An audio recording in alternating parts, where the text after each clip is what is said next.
Hey everyone, today I am back, and I am back with the brand new Marvel Legends Thor Love and Thunder wave, and as usual, we're gonna do the wave in order as it shows on the box.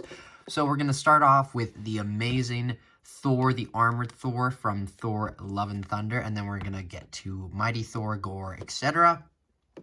But this is a very cool figure. I have a lot to say, lots of good, a few, well, kind of 50-50. I don't know, 50-50. It's probably like 75 good, 25% bad, I have to say about the figure. But without further ado, let's get into Thor, Armored Thor's review.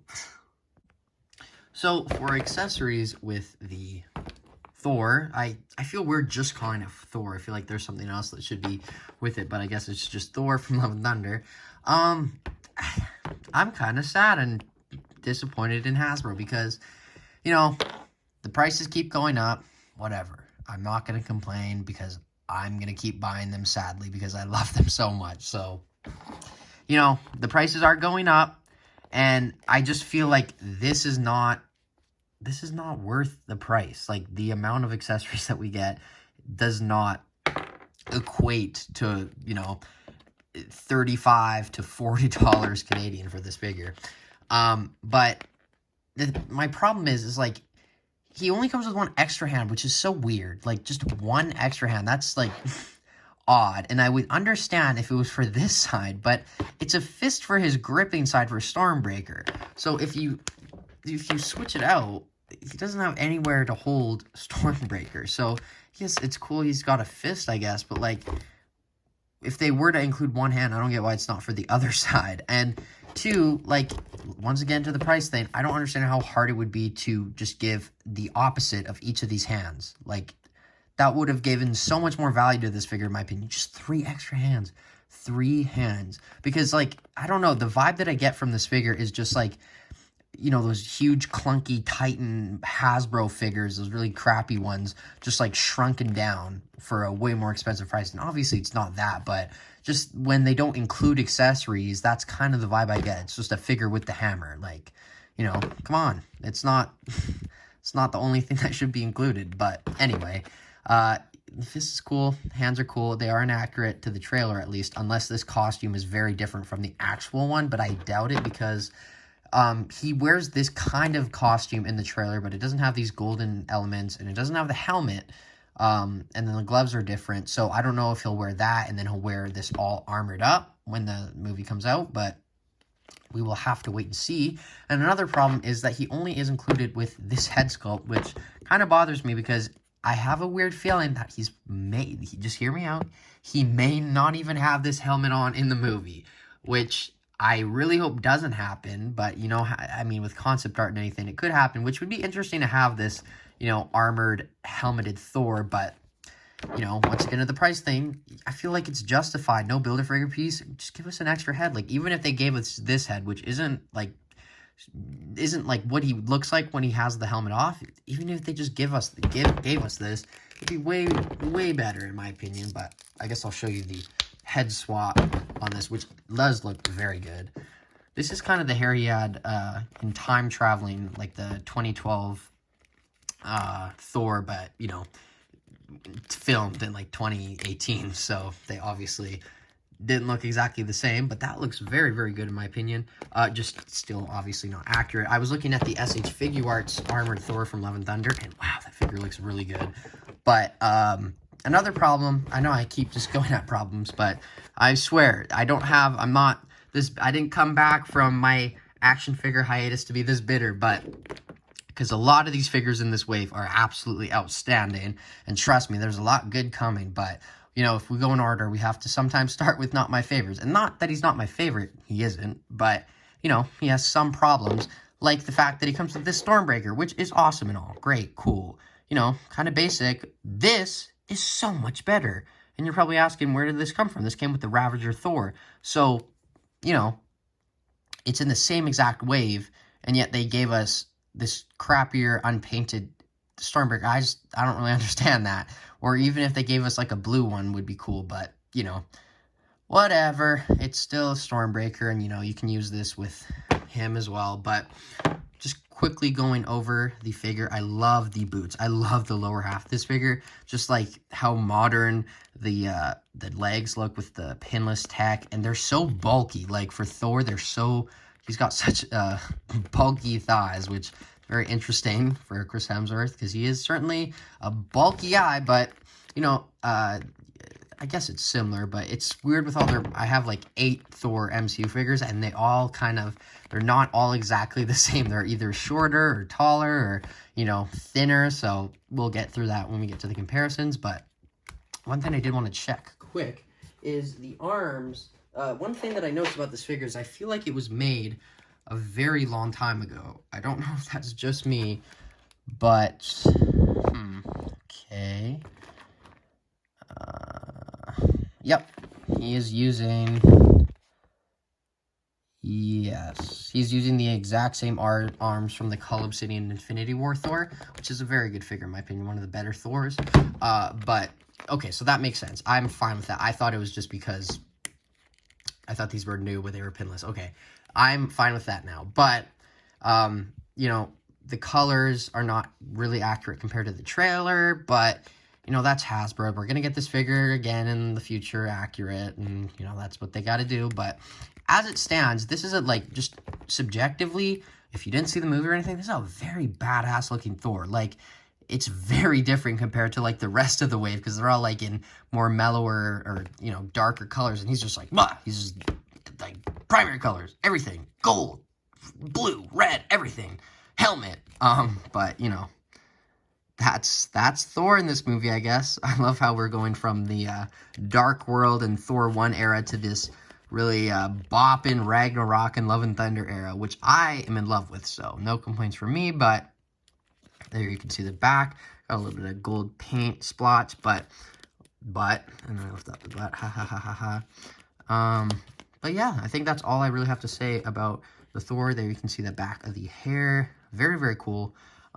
Yeah, pretty cool figure. My only problems really are accessory-wise, basically. I mean, the only other thing is maybe, like, accuracy, but that's kind of out of their hands, so I'm not going to get too mad at them for that. But just accessories. Give us more accessories, Hasbro, please. This is not enough. Not one fist. We need more fists and other hands. But anyway, let's get on to the articulation. I'm trying to think. I haven't done one of these in a while. What comes next? It's the articulation, so let's get into that.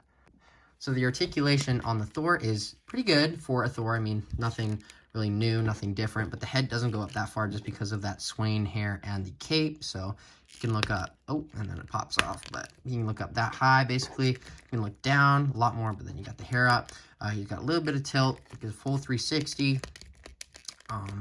Yeah, not a lot of movement, but I guess enough for Thor. The arms go out about 90. I don't want to push it. I'm so scared. I broke my...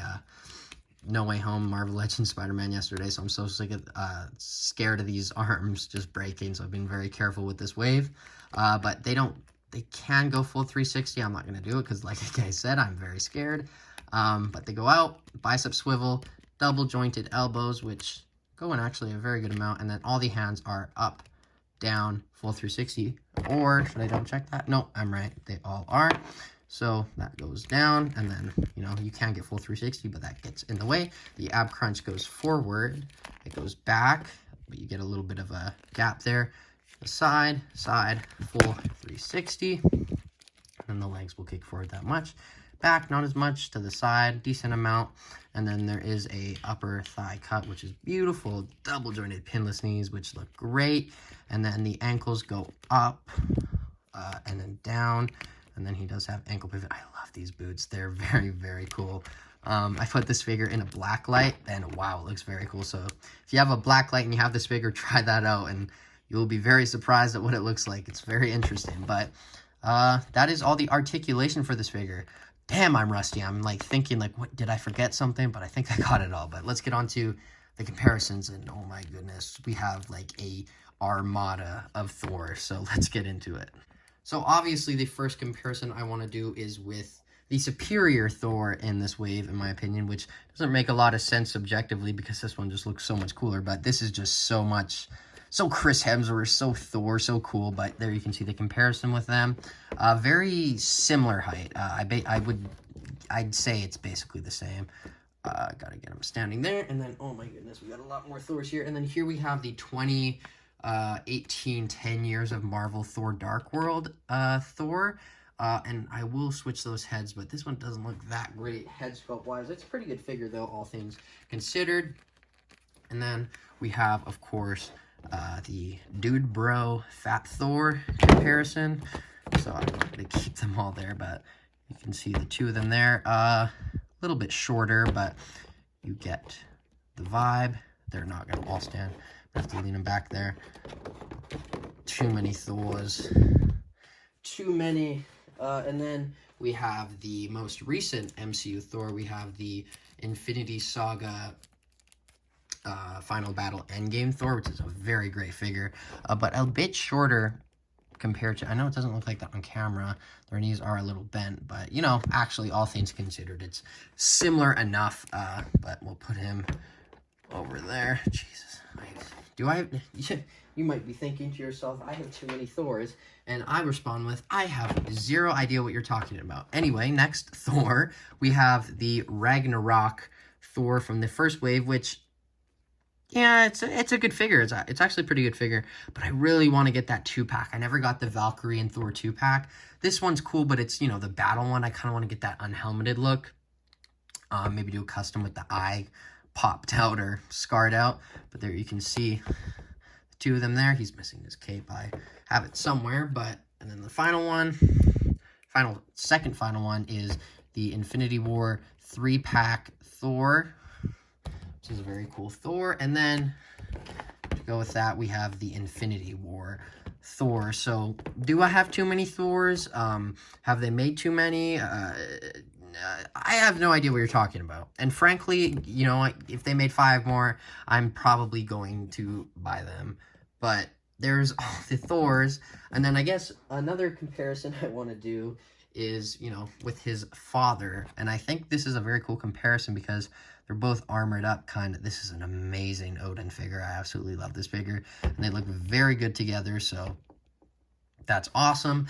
And then I guess I should do some wave mate, you know, comparisons. I guess an important one is Jane, which her review should be coming tomorrow because she's next in the wave. But this is an outstanding figure, and they look very good together. But yeah, obviously a lot shorter. And then Gore, who hopefully won't kill him.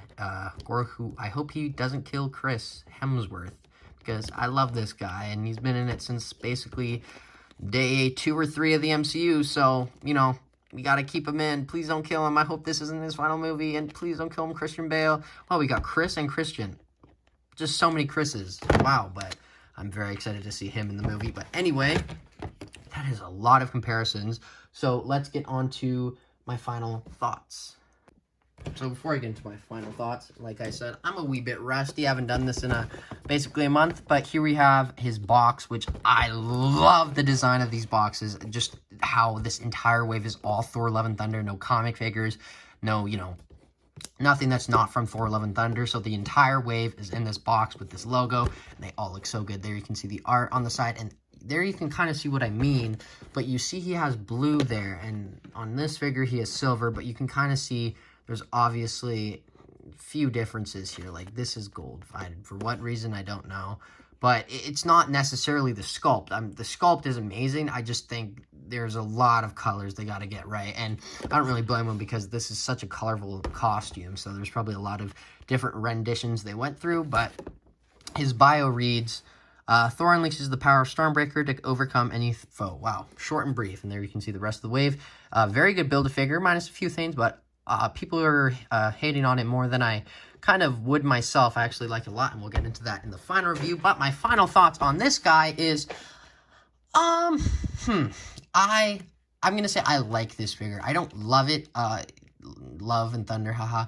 But you know, I hope you can understand where I'm coming from, because it's one of those figures where it's just like, you know, we're getting so far into the future of Marvel Legends, and yet we still get these really inaccurate movie figures, and I guarantee this is going to be inaccurate, and I guarantee they're going to re-release it with accurate parts and paint and everything, but, you know, I bought it, so I'm not complaining. I'm happy to have it in my collection, but obviously there's a lot more they could have done better. But as it stands, pretty good Thor figure overall. Just a complete different design compared to the other ones. It's like the black sheep of all the Thors. Like, I'm looking at all of them here on the ground, and they're all like in their, you know, their tans, their browns, their reds, their silvers, their blacks. But this guy's just boom, rainbow, everything, every color ever. But anyway, as always, I have been Jagger Collector, and please let me know what you think of this figure in the comments below. This one especially, I want to know what you think of it. Am I being too harsh on it? I don't really think so. I think it's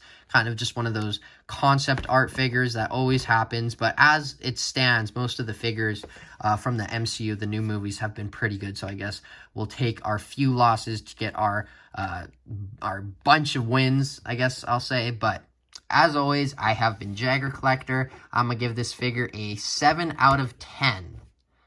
6.5 out of 10. And just let me know what you think. So anyway, bye guys. Have a good day.